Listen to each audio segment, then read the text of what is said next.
Buenos días, feliz sábado. Muchas gracias, mi hermana Mayra. Que Dios me los bendiga. Un saludo especial. Verdaderamente es un bonito y precioso día hoy, el día del Señor. Y bueno, qué gozo y qué privilegio poder estar aquí reunidos juntos para estudiar la Biblia. Como pueden ver, no estoy en mi lugar normal desde donde predico. Estoy en mi oficina portátil dentro de mi vehículo. Estoy aquí estacionado afuera de nuestra iglesia, que vamos a empezar temprano después de compartir con ustedes. Así que vamos a compartir el tema de esta mañana, que verdaderamente creo que va a ser una sabrosura espiritual, un banquete delicioso que el Señor nos ha preparado, la imagen y la bestia a través del santuario, ¿verdad? Así que, pero bueno, antes de empezar, vamos a pedirle una vez más la bendición de nuestro Padre Celestial para poder nosotros indagar en su palabra y encontrar respuestas a ciertas preguntas. Así que aquellos que quieran unirse conmigo para poder tener unas palabras de oración, les pido por favor que cierren sus ojos. Vamos a orar. Oremos. Amante Padre que estás en los cielos, santificado sea tu nombre. Gracias, Padre, por las bendiciones que tú nos das y por el privilegio de poder nosotros abrir y estudiar tu palabra. Pedimos la santa unción de tu Espíritu, que nuestras mentes y nuestros corazones sean abiertos y receptivos a tu palabra. Te pedimos estas cosas en el nombre de tu Hijo amado, Cristo Jesús. Amén. Bueno, eh, con este tema, verdaderamente hay algo interesante que considero que no muchos entienden o en este caso llegan a pensar. Y es que el santuario no solamente refleja para nosotros lo que es la obra de Cristo, ¿verdad? En lo que es el plan de la redención, sino que también es un mapa que nos ayuda a nosotros a poder descifrar ciertos aspectos de la Biblia, ¿verdad? Por ejemplo, nosotros estamos aquí viendo una imagen de la bestia de Apocalipsis 13 y vemos a nosotros a Nabucodonosor.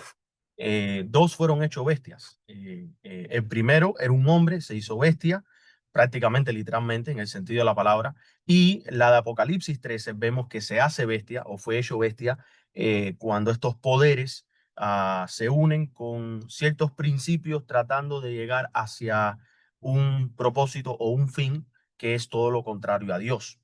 La imagen de la bestia, hermanos, es el reflejo de Satanás en las mentes de los hombres. Cuando nosotros estamos hablando, oh, la imagen de la bestia es el reflejo de Satanás en nuestras mentes, ¿verdad? El sello de Dios también es un reflejo, ¿verdad? Y nosotros estamos llamados a reflejar la imagen de Dios a través del santuario.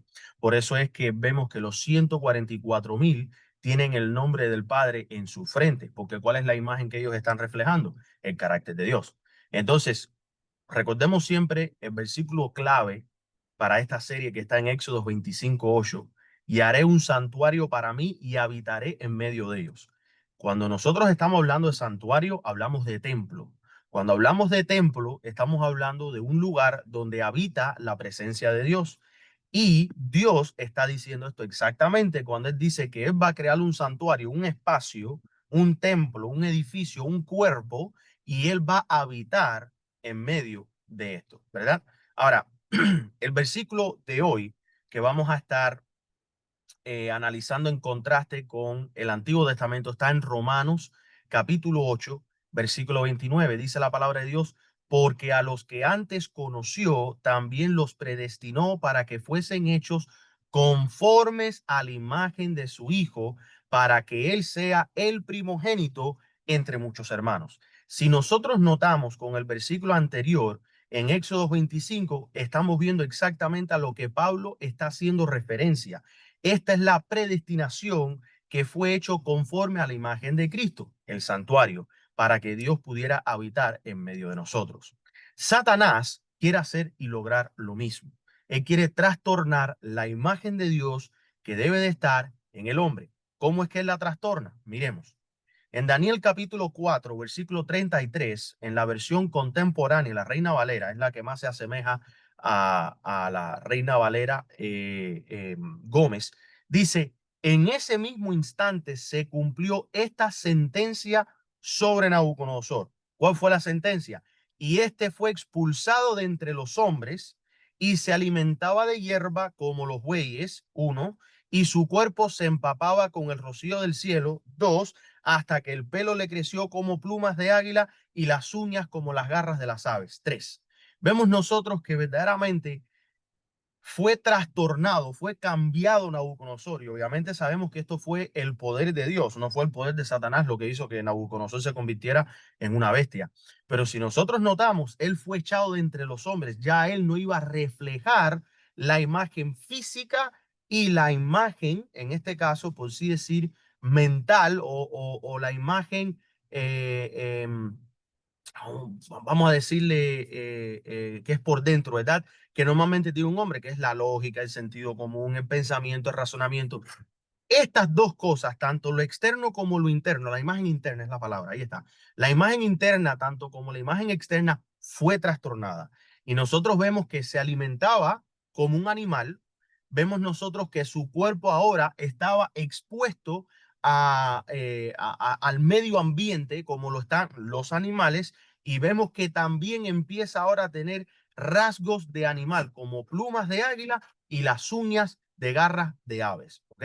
Muy interesante lo que le pasa a Daniel, perdón, a Nabucodonosor, registrado en el libro de Daniel. Y esto me llama la atención, porque si ustedes se dan cuenta, las bestias en Apocalipsis, como las que están en el libro de Daniel, tienen todas estas características y son símbolos que representan ciertos aspectos de sus poderes, ¿verdad? Satanás quiere trastornar tanto la imagen externa como la imagen externa, interna del hombre, la externa y la interna.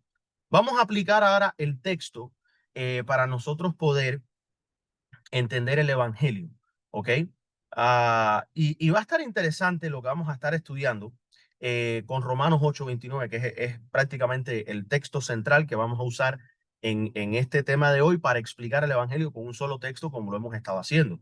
Número uno, vemos nosotros el atrio, que ya lo hemos hablado, justificación, es la entrada del plan. Aquí estaba el altar del holocausto y el lavacro. En el altar vemos la cruz de Cristo, Juan 1:29, él murió, ojo, para borrar la imagen del pecado en nosotros. En el lavacro vemos entonces el bautismo, la purificación de esta nueva imagen que se supone que nace cuando la persona acepta a Cristo, es bautizado y empieza a vivir ahora una vida en santidad. ¿Ok? Recuerden que en los temas anteriores habíamos establecido que la santidad no empieza solamente en el lugar santo, sino desde el primer momento en que empezamos nosotros a ver el proceso de Cristo en el santuario, ¿verdad? Esto refleja a Romanos 8:29 en su inicio, porque Cristo, el primogénito, murió y resucitó para que nosotros podamos comenzar a ser conformados a su imagen. Ahora, en el lugar santo, que ya es, por sí decir, la experiencia de la santificación, vemos nosotros entonces la formación del carácter. El candelabro nos muestra a nosotros a Cristo, que es la luz, y nosotros somos llamados a reflejar su luz. Notemos entonces que primeramente Cristo muere para borrar la imagen del pecado. Ahora Cristo, que es luz, nos da luz para nosotros ser llamados a reflejar esa luz al mundo. La mesa de los panes, vemos que la Biblia nos dice que Cristo es el pan de vida. Nos vemos a nosotros a través de las escrituras alimentándonos de su palabra. Somos nosotros transformados en su carácter.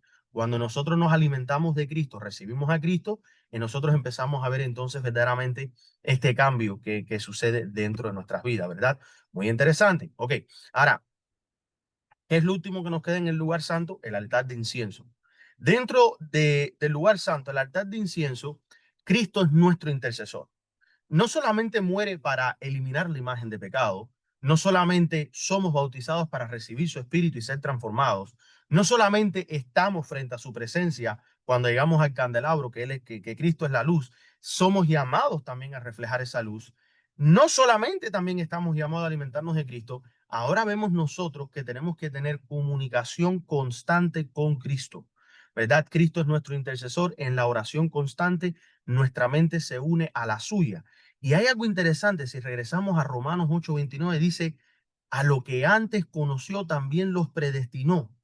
Hay algo que Dios quiere lograr en su pueblo y tiene que ver exactamente con conformar la imagen de su Hijo en nosotros. ¿Por qué? Cuando nosotros leemos Éxodo 25:8, que dice, y harán un santuario para mí, habitaré en medio de ellos, siempre nos concentramos en el santuario físico que se puso en la tierra. Pero recuerden que todo esto era una sombra. Todo esto era, por así decir, estaba anunciándolo por venir. Dios no puede habitar en nosotros si nosotros primeramente no reflejamos la imagen de Cristo. Y les voy a decir por qué. Cristo declaró que nadie viene al Padre sino por Él. De la misma manera, el Padre no puede llegar al hombre si no es por medio de Cristo. Recuerden que Cristo es lo que une ese espacio que Satanás creó entre Adán y Dios, ¿verdad? Entre Adán, Eva y Dios, ese espacio, hay un vacío. Quien lo une es la unidad de la divinidad con la humanidad. Recuerden que esto fue lo que Satanás destruyó cuando él trajo la imagen de pecado. Adán peca y ahora queda él desconectado de la naturaleza divina. Si Dios se conecta directamente a Adán o se aparece frente a Adán, muere. Pero es necesario que haya uno entre nosotros y Dios. ¿Y quién es ese? Cristo Jesús, el hombre, Jesucristo el hombre, ¿verdad? Y ahí es donde nosotros vemos que es un camino de dos vías. Dios se comunica con nosotros a través de su Hijo, nosotros nos comunicamos con Dios a través del Hijo de Dios, que es Cristo, ¿verdad? Entonces, para que Dios pueda formar su imagen en nosotros, la imagen de Cristo tiene que estar en nosotros. Ahora, entendiendo esto, vemos nosotros que se cumple una vez más lo que estábamos hablando en Romanos 8:29. Se cumple en el proceso. Ser conformados a la imagen de Cristo es reflejar la luz de Cristo, es vivir su palabra y es estar en comunión con Él. Cuando nosotros estamos en comunión con Cristo, recibiendo su palabra y reflejando su luz, estamos listos para pasar al lugar santísimo donde está la presencia inmediata de nuestro Dios. Lugar santísimo, glorificación, la plenitud de la imagen de Cristo. Ahí estaba el arca del pacto con la ley de Dios en su interior. Sobre ella estaba la gloria de Dios que brillaba entre los querubines, la Shekinah, y Cristo como sumo sacerdote ministra para grabar la ley en nuestros corazones. Aquí Romanos 8:29 alcanza su meta, el carácter de Cristo, su ley de amor, escrito en nuestras mentes, reflejando perfectamente su imagen. Ahora, ¿por qué habla de que Romanos 8:29, si regresamos al versículo, miren lo que dice en esta parte final? Dice, para que Él sea el primogénito entre muchos hermanos. ¿A qué se refiere esto, verdad? Cuando Pablo está hablando con respecto a esto. Miren, en todo el santuario, Cristo es el primogénito entre muchos hermanos. Y lo vemos de la siguiente manera.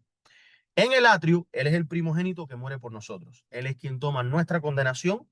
Él es quien primeramente tomó ese paso de decidir, no va a existir mi yo, voy a dedicarme completamente a la voluntad de mi Padre. Y ojo, no lo cumplió solamente estando en la tierra, desde el cielo, él estuvo dedicado a la voluntad del Padre. Pero cuando se hizo hombre, experimentó lo mismo que tú y yo experimentamos en nuestro diario vivir. Y es que muchas veces nuestro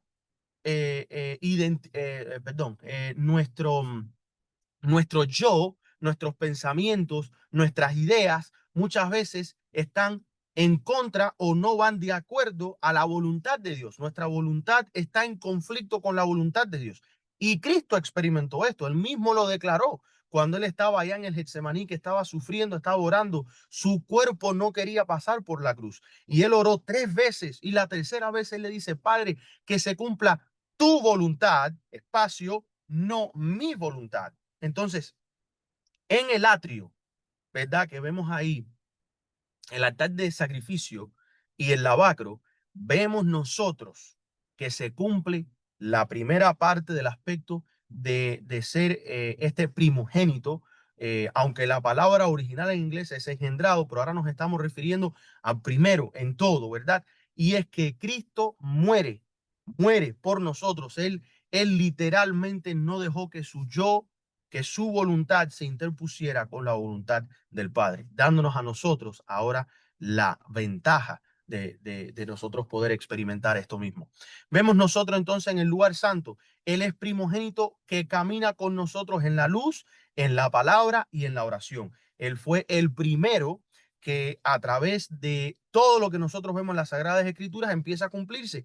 Todo lo que fue prometido empieza a cumplirse. Todo lo que fue entregado por el Padre fue a cumplirse. Y regresando al atrio, en el lavacro que representa el bautismo, Él fue el primero, en este caso, ser bautizado y de cierta manera ser bautizado donde recibe la aprobación directamente del Padre, dándonos a nosotros el ejemplo de que nosotros también podemos ser bautizados y recibir esta aprobación del Padre. Y ahora en el lugar santo vemos nosotros que Dios envía a su Hijo para que fuera nuestra guía. Por eso es que Cristo dice, yo soy el camino, ¿verdad? Él camina alrededor del candelabro. Yo soy la vida, el pan, el alimento es lo que le da vida, lo que ayuda a la vida del cuerpo, ¿verdad? Ese es el pan de cada día, es la palabra de Dios, lo que nos da vida. Y dice, y yo soy la verdad, la luz que alumbra la oscuridad. Entonces, estamos viendo cómo es que el versículo de Juan 14:6 especifica exactamente este aspecto de la obra de Cristo dentro del lugar santo. ¿Ok? Y en el lugar santísimo, Él es el primogénito que intercede por nosotros y lleva a la perfección del carácter, porque ahí está la ley de Dios, ahí está la palabra de Dios, está la Torá. Cristo es el primogénito, el hijo engendrado del Padre. Cristo es el primogénito entre muchos hermanos cuando la familia humana ha sido adoptada a la familia real del cielo. Cristo vuelve a ganarse el título de primogénito cuando nació en la tierra como ser humano, el engendrado de Dios por encima de toda creación, es verdaderamente nuestra única salvación. Vamos a ir al punto 5. Vemos nosotros la obra completa, ¿verdad? De Romanos 8:29, que es no solamente un texto aislado de la Biblia. En resumen, del camino del santuario, Dios nos conoció a nosotros desde la eternidad, nos llamó, nos justificó, nos santifica y nos glorifica. Y a ver cómo comparto esto. Les voy a dejar una tarea. Les voy a dejar una tarea para que ustedes los investiguen. Busquen en sus Biblias si existe algún versículo donde nosotros somos añadidos al libro de la vida. Búsquenlo.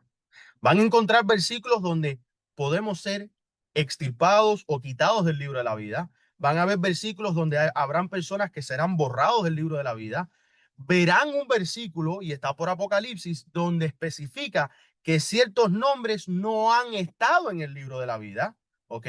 Pero busquen en la Biblia si nosotros somos añadidos al libro de la vida, o sea, el libro que tiene Dios con los nombres de aquellos que van a recibir la vida eterna. Todos los hombres, todos los hombres, desde el principio de la fundación de esta tierra, han sido llamados a la eternidad. Nuestra obra y nuestro trabajo es aceptar este plan de redención que Dios ha enviado para no perdernos, para no ser extirpados, para no ser quitados del libro de la vida. Y esto es interesante porque esto tiene que ver mucho con la teoría del pecado original, que muchos no se dan cuenta que contradice cada fibra y cada aspecto del evangelio. El evangelio fue entregado para que personas tomaran la decisión de si querer salvarse o de si perderse. No es de que ahora nosotros estamos viviendo con un cuerpo o en este caso una naturaleza que nos obliga a la perdición. Nadie nos obliga. Satanás no obliga. El pecado es una decisión de ir en contra de la ley de Dios. El pecado no te obliga. Los únicos que pueden, por así decir, crear un poco de coerción en nosotros son Satanás y sus demonios, pero solamente lo pueden lograr si tú lo permites. O sea, que al final del día, el poder más grande que Dios le ha dado a la humanidad es el libre albedrío. Y si nosotros no lo ponemos en la justificación, santificación y glorificación del plan de la redención, nosotros nos vamos a perder porque nosotros quisimos. Todo el plan del santuario tiene un solo objetivo, y ese objetivo es que seamos conformados a la imagen de su Hijo. Pero tú tienes que decidir eso. En Romanos 8:29 es la explicación del santuario en una sola frase. Atrio, Cristo muere por nosotros, inicio de la restauración. Lugar santo, Cristo vive en nosotros, formación del carácter. Lugar santísimo, Cristo nos presenta perfectos, reflejo completo de su imagen. El santuario es el mapa y Romanos 8:29 es la meta. volver a reflejar la imagen de Cristo en su pueblo. Pero Satanás es astuto. Él es muy, pero muy astuto. Miren esto. Él tiene un plan para evitar que el pueblo de Dios refleje esta imagen. Y la crisis más grande que se va a ver con respecto a este tema es lo que encontramos en Apocalipsis 13. Él quiere imponer su imagen en nuestras vidas para alejarnos de Dios y poder lograr la separación completa del pueblo escogido y de su Dios. Y Cristo es el puente que quiere y trabaja arduamente como sumo sacerdote para establecer constantemente ese puente entre el cielo y la tierra. Número uno, vamos a regresar a Daniel capítulo 4, versículo 33. ¿Cómo es que nosotros vemos esto que será la crisis final, verdad? Estamos viendo aquí a Nabucodonosor, que es convertido en bestia. El mismo momento en que se cumplió la palabra sobre Nabucodonosor y fue echado entre los hombres y comía hierba como los bueyes y su cuerpo se mojaba con el rocío del cielo hasta que su pelo creció como las plumas de águila y sus uñas como las de las aves. Nabucodonosor, por su orgullo, perdió la gloria y, ojo, orgullo, contraste opuesto a la imagen de Dios, ¿ok? Contraste, orgullo es el yo, ¿ok? Por su yo él perdió la gloria de hombre, creado a la imagen de Dios y se degradó a la condición de bestia. Y aquí hay una lección espiritual, porque cuando el hombre rechaza reflejar la imagen de Dios, inevitablemente reflejará la imagen de la bestia. Se hace bestia. Por eso es que sabemos, permítame un momentico, necesito tomar agua. Mucho mejor. Si ustedes se ponen a analizar ¿por qué al papado se le dice que es la bestia? La segunda bestia que aparece en Apocalipsis 13. Hay tres, ¿ok? Está el dragón, que es una bestia. Está la bestia que surge del mar, que recibe la autoridad del dragón, ¿ok? Y está la bestia que surge de la tierra, que es el falso profeta, que son los Estados Unidos, que levanta una imagen de esta segunda bestia, porque esta segunda bestia le dio la autoridad para levantar esa imagen, sopló vida en esa imagen, y todo lo que Satanás quiere es que se levante la imagen de esta bestia, así como el Padre quiere, le da la autoridad al Hijo, el Hijo le da la autoridad al hombre para que el hombre levante la imagen de Cristo en sí mismo. ¿Por qué? Porque Dios quiere que la imagen de su Hijo sea la que esté en su pueblo, en su iglesia, en sus creyentes. Aquí está el contraste. Y les comparto esto porque verdaderamente muchos trinitarios, hay una trinidad en Apocalipsis, ¿verdad? Ahí en el capítulo 13, la trinidad satánica, y si hay una trinidad satánica, tiene que haber una trinidad divina. No, es todo lo contrario. No existe una trinidad satánica. Está el dragón que está por encima de la segunda bestia que surge del mar y la bestia que surge de la tierra. Esta bestia le da la autoridad y el plan a la segunda, y la segunda influye vida en la imagen que levanta y erecta la tercera bestia. Entonces, es el mismo principio que nosotros estamos viendo con respecto a esto. Entonces, Nabucodonosor, por su orgullo, Satanás, por su orgullo, los ángeles caídos, por su orgullo, pararon de reflejar la imagen perfecta de Dios. Ahora la imagen de Cristo no es más reflejada en estos seres, por lo tanto se convierten en qué cosa? En bestias. ¿Y qué cosa es referente a bestia en el libro del Antiguo Testamento?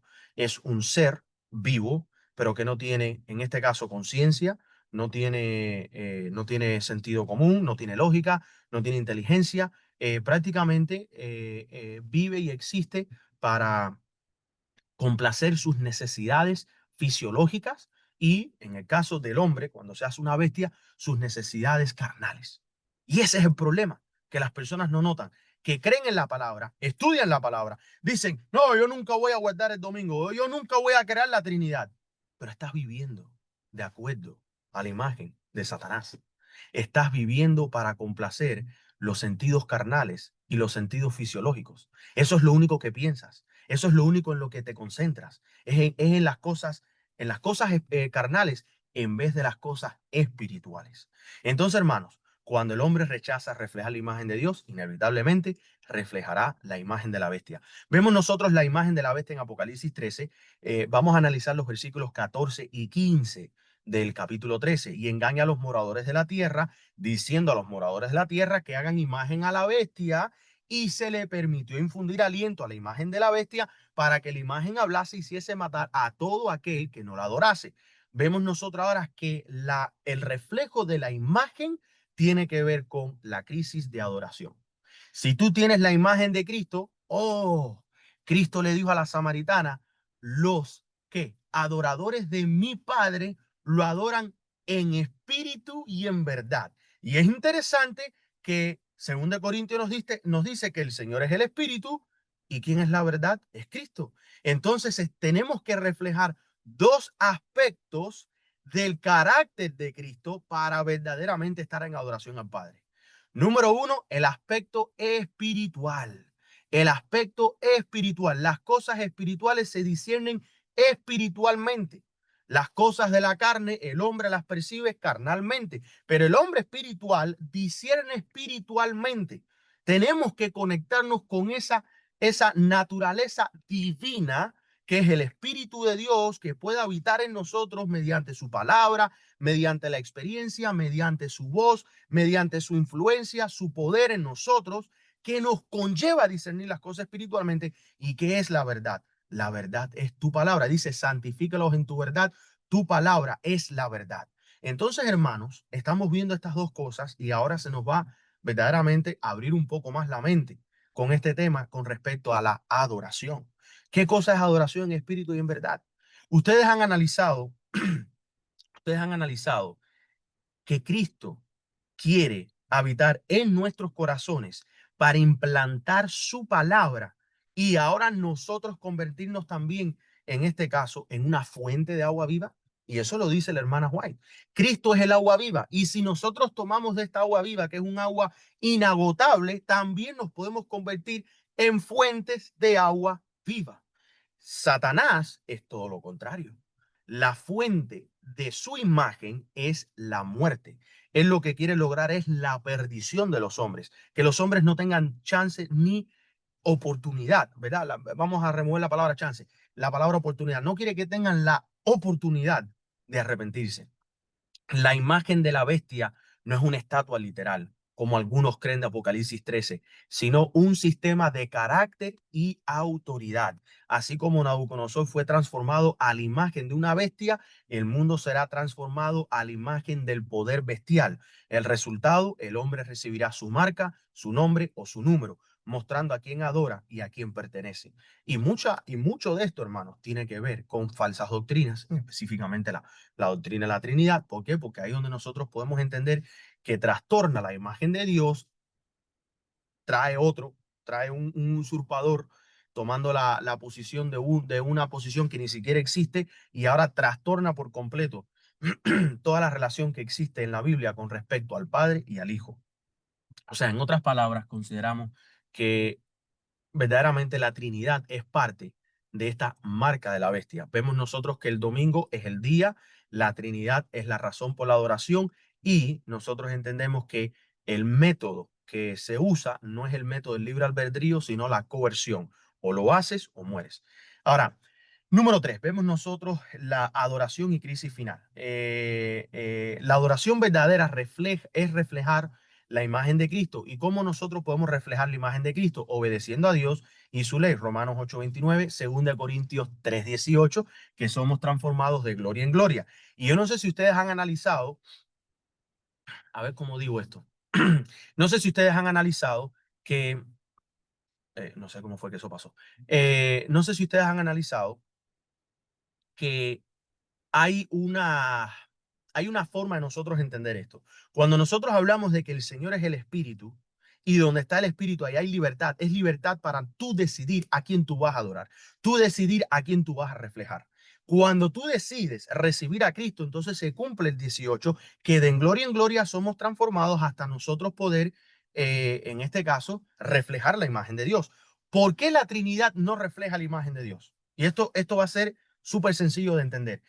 La adoración falsa, que es reflejar la imagen de la bestia, es obedeciendo a un poder humano religioso, porque es la unión de iglesia con Estado. Y ojo, el Estado no es Babilonia. Muchos predican, oh, el Estado es Babilonia. Si tú estás unido al Estado, eres Babilonia. No, al César lo que es del César y a Dios lo que es de Dios. Nosotros tenemos que pagar impuestos, tenemos que someternos a ciertas leyes que no van en contra de la Biblia ni de la ley de Dios.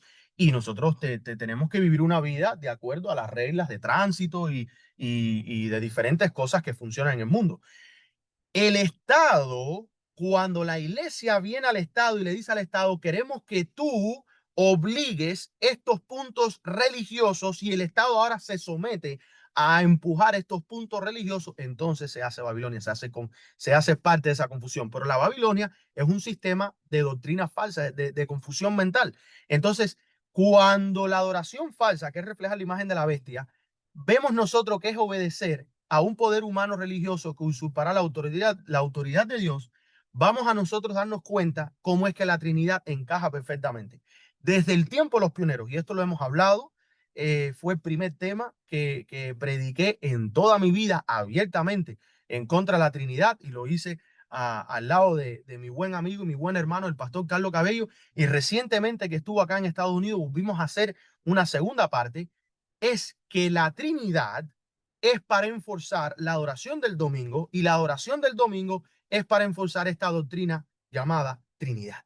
O sea, por eso es que no se puede separar la imagen de la bestia de la doctrina de la Trinidad, ni la doctrina de la Trinidad de la imagen de la bestia. No existe una ley en el antiguo que vaya a tomar ahora a la deidad y obligarla a la adoración. Pero sí existieron varias leyes, y en la historia vemos que varios reinos fueron ellos derrotados porque ellos no se sometían a la doctrina de la Trinidad.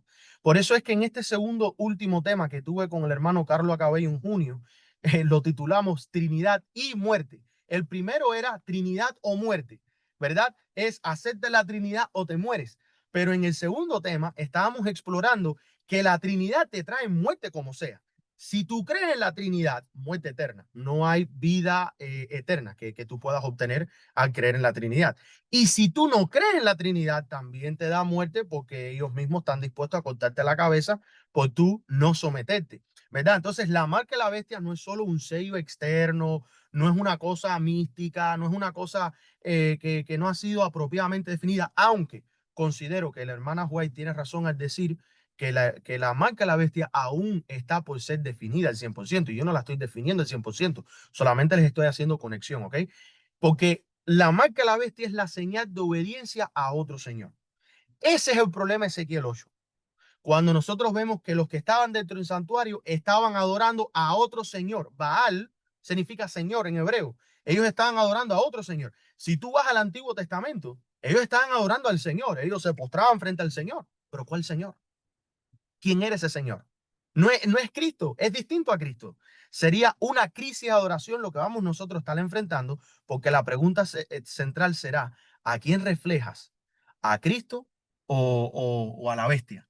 Entonces, verdaderamente tenemos que estudiar ese tema más adelante, cuando lleguemos un poco más profundo, si Dios lo permite, con este tema Apocalipsis que lo he estado estudiando. Ahora, vamos a regresar a nuestra conexión con Daniel 4:33. Nabucodonosor, en su orgullo, perdió la semejanza divina y se convirtió en bestia. El hombre no solamente fue creado internamente a imagen y semejanza de Dios, sino también externamente. Nosotros nos parecemos a Dios. Vemos nosotros que también perdemos esto. Y yo no sé si ustedes han notado, y me parece a mí que los hermanos Carlos Arias y Daniel Primera son los que, si acaso, han mencionado esto en el pasado. Cuando las personas están sometidas al pecado, o cuando las personas están sometidas a las adicciones, o cuando las personas están sometidas a las cosas del mundo, les trastorna completamente la imagen. No parecen personas normales. Por eso es que hoy en día ustedes salen en las calles y tú ves este movimiento LGBT y tú los miras y actúan como gatos y actúan como perros. Yo no sé si lo han visto. Y tú ves a un hombre con una soguita amarrando al otro por el cuello, y el otro dice que él es un perro, que él es un gato. Es el trastorno de la imagen que Dios ha creado. Entonces también lo vemos con lo del matrimonio. El hombre es para que se case con una mujer, por ahora es mujer con mujer, hombre con hombre, o hombres que dicen que son mujeres y mujeres que dicen que son hombres, o dicen que son binarios y sextarios y pansexuales y qué sé yo. Y todo es destruyendo esa imagen física que Dios ha creado. Hoy en día los hombres no parecen hombres y las mujeres no parecen mujeres. ¿Por qué? Porque Satanás sabe que para destruir la imagen interna tiene que destruir la imagen, ¿qué cosa? Externa. Y la puede hacer de las dos maneras. Destruye la interna para destruir la externa, o destruye la externa para destruir la interna. Aunque, ojo, ¿cuál es el ejemplo bíblico? Daniel, orgullo, destrucción de la imagen interna, termina perdiendo externamente la semejanza divina. ¿Cómo es que Satanás va a destruir la imagen en estos últimos días en la mayoría de las personas? Satanás va a trastornar la imagen interna para que entonces se pueda trastornar la imagen externa. El mundo en Apocalipsis 13, en su rebelión, perderá la imagen de Cristo, tanto externa como internamente, y recibirá la imagen de la bestia. En ambos casos, las consecuencias es la misma: adorar al falso y degradar la verdadera imagen de Dios en el hombre. ¿Cuál es el clímax de la gran controversia? La bestia y su imagen es lo que nos conlleva a ver el símbolo de adoración falsa, una unidad forzada bajo el poder del dragón. El remanente en Apocalipsis 14:12, símbolo de adoración verdadera que guarda los mandamientos de Dios y la fe de Jesús. Aquí vemos que la batalla final no es política, no se trata de republicanos contra demócratas, ni de americanos contra el mundo, ni de capitalismo contra comunismo. No, hermanos, nos estamos concentrando en tantas cosas que no tienen nada que ver con la profecía. No tienen nada que ver con la profecía. Pueden ser que sean herramientas de Satanás, definitivamente. Él tiene varias herramientas. Todo tiene que ver con un sistema falso de adoración y un sistema de obediencia hacia el que no es. Aquí vemos que no es ni económica principalmente, sino una batalla de carácter y de adoración. Para muchos, los primeros 4 temas que hemos tenido en esta serie pueden ser que sean innecesarios, largos, o no les ven importancia. Pero si se dan cuenta, en cada estudio hemos estado creciendo con respecto a esto mismo, el carácter. Si no entendemos la transformación del carácter, si no entendemos por qué es que hay que salir de las ciudades al campo, si no entendemos por qué es que tenemos que vivir por fe, si no entendemos por qué es tan importante vencer al pecado, vamos a caer redonditos en la trampa de Satanás y no nos vamos a dar cuenta. No nos vamos a dar cuenta. Para nosotros poder entender la gran crisis es necesario estudiar todo lo que hemos estado estudiando con respecto a la transformación del carácter. El mundo será dividido entre los que llevan la imagen de Cristo y los que llevan la imagen de la bestia. ¿Cuál es la aplicación profética en todo esto que estamos viendo? ¿Verdad? Porque hay una aplicación profética de Daniel 4:33 y 34. Nabucodonosor fue restaurado ¿cuándo? Cuando la imagen interna es restaurada, cuando él reconoció que el Altísimo tiene el dominio en el reino de los hombres, cuando el hombre admite que Dios tiene dominio, que Dios tiene una voluntad y que su voluntad es la que debe de ser respetada, entonces la imagen interna puede empezar a ser transformada. Y aquí está lo perfecto, lo bueno, lo precioso, hermoso, sabroso que quería compartir con ustedes hace un momentico atrás, pero quería esperar a llegar a este punto. Cuando estábamos hablando de que Cristo es la verdad y Cristo es el Espíritu y los que adoran al Padre adoran a Cristo en espíritu y en verdad, ¿qué declara la hermana White que es el sello? Ella dice que el sellamiento es un afianzamiento en la verdad, tanto intelectual y espiritual. Ojo, tenemos que crecer en la verdad, tanto intelectualmente, recibiendo la palabra de Dios, y espiritualmente, discerniendo, ¿verdad? Discernir las cosas a nuestro alrededor y también la palabra espiritualmente. Estos que están en ese proceso de un afianzamiento en la verdad, de recibiendo el sellamiento, solo quienes reconocen el señorío de Cristo son los que están en ese proceso. Estos son los que serán restaurados a la imagen de Cristo. Ahora, el resto va a recibir la marca de la bestia al someterse a un poder humano en lugar de Dios cuando ellos empiecen a referir o a pedir o, en este caso, a inculcar ideas y cosas que no son de la palabra de Dios. ¿Cuál es el llamado, hermanos? Y ya nos queda poco para terminar. ¿Cuál es el llamado? Daniel 4:33 nos enseña que rechazar a Dios es perder su imagen y Apocalipsis 13 muestra que la crisis final será decidir qué imagen nosotros vamos a recibir. Si la imagen de Cristo por fe y obediencia, Apocalipsis 14, estos son los que siguen al Cordero por donde sea que él vaya, estos tienen el nombre del Padre en la frente, etcétera, etcétera. O la imagen de la bestia, Apocalipsis 13, por orgullo y sumisión a la autoridad humana y hará que todos, grandes y pequeños, chicos y bueno, ricos y pobres, etcétera, etcétera, esclavos y libres, para poder comprar tienen que tener qué cosa, tienen que tener la imagen de la bestia. Entonces al final la crisis es qué cosa, adoración. ¿Adoraremos al creador? Es una pregunta. ¿O adoraremos a la bestia y a su imagen? Hay un contraste. Apocalipsis 14 nos habla plenamente sobre la imagen de Dios siendo restaurada.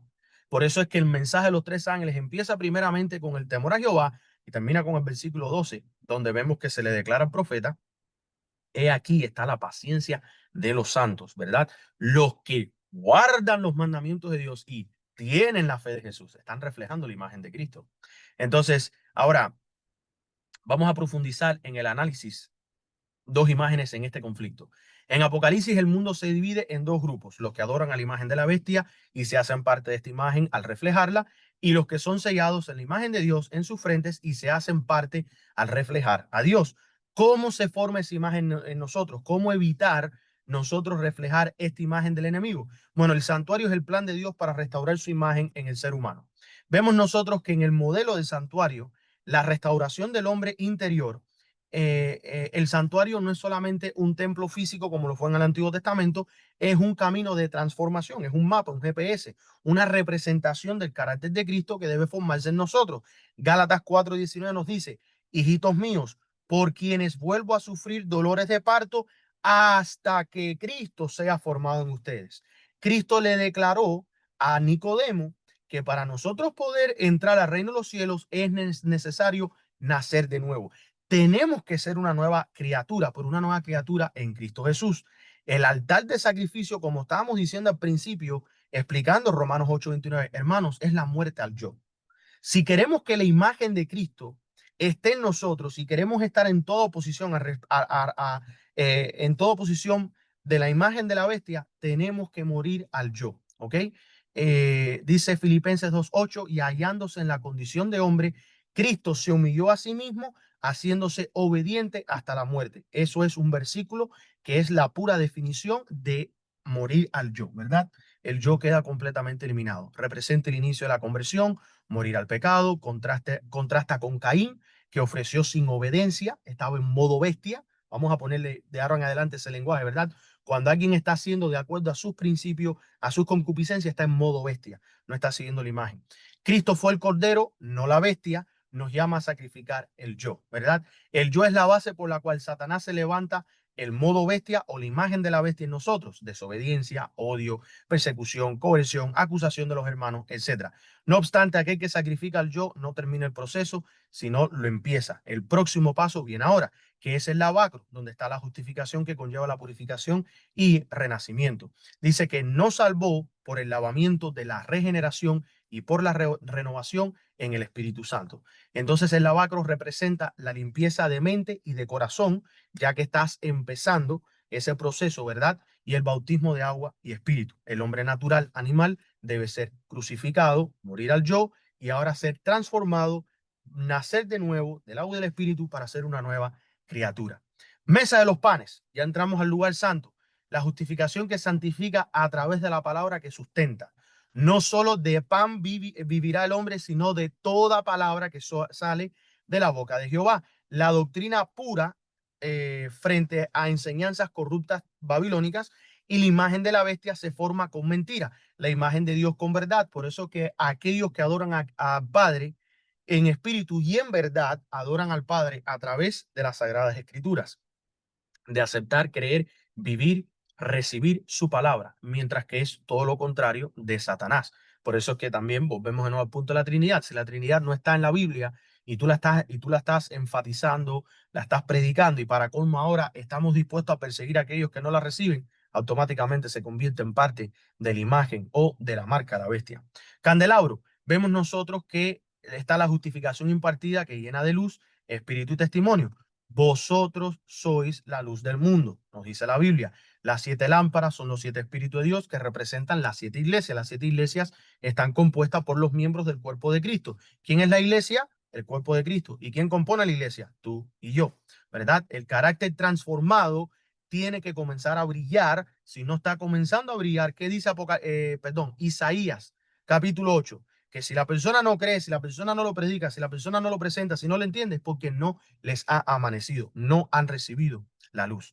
Contrario al carácter ahora de los reinos bestiales de Daniel 7, ellos están llenos de tinieblas, están llenos de orgullo, vemos destrucción, matanzas, todo tipo de problemas, situaciones, etcétera, etcétera. Ahora, pasamos al altar de incienso. Vemos aquí la justificación impartida en la intercesión, que es la comunión. Dice que en Apocalipsis 8:3 el ángel tomó mucho incienso para añadirlo a las oraciones de los santos. Vemos también que tomó del carbón, los tizones calientes que estaban en el altar, y dice que los lanzó a la tierra, ¿verdad? El creyente tiene una vida de oración profunda que es y está en dependencia del cielo. Es aquí donde recibimos la naturaleza divina, de acuerdo a 2 de Pedro, capítulo 1, versículo 4, en contraste con la naturaleza bestial.